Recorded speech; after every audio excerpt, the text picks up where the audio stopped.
टाकळी या गावातील जुंदरवाडी रोड येथील सचिन झुंबर क्षीरसागर या तरुणाचा दुर्दैवी अपघाती मृत्यू झाल्याची घटना घडली आहे। टाकळी या रोडवरील मावलाई परिसरात त्यांचे दुचाकी झाडाला धडकल्याने हा अपघात झाला। मिळालेल्या माहितीनुसार सचिन क्षीरसागर हे राहुरीहून पेंटिंगचं काम करून टाकळी मियाकडे त्यांच्या युनिकॉर्न दुचाकीवरून जात होते। दरम्यान मावलाई परिसरात दुचाकीवर नियंत्रण सुटल्याने वाहन रस्त्यालगतच्या झाडाला जोरात आदळलं। या भीषण अपघातात ते गंभीर जखमी झाले। अपघातानंतर काही नागरिकांच्या निदर्शनास ही घटना येताच त्यांनी तात्काळ शिवाज्ञा रुग्णवाहिकेला माहिती दिली।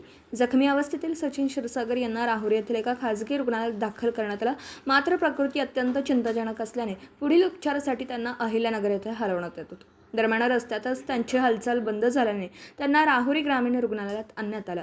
तेथे वैद्यकीय अधिकाऱ्यांनी तपासणी करून त्यांना मृत घोषित केलं। त्यानंतर शवविच्छेदनाची प्रक्रिया पूर्ण करून मृतदेह नातेवाईकांच्या ताब्यात देण्यात आला। सचिन क्षीरसागर यांच्या पश्चात आई वडील एक भाऊ असा परिवार आहे। या घटनेमुळे टाकळी या परिसरात हळहळ व्यक्त केली जात आहे। अपघाताबाबत राहुरी पोलीस ठाण्यात गुन्हा दाखल करण्याची प्रक्रिया उशिरापर्यंत सुरू होती। पुढील तपास राहुरी पोलीस करीत आहेत। दीपक साळवेसह योगेश पवार, न्यूज 14 राहुरी।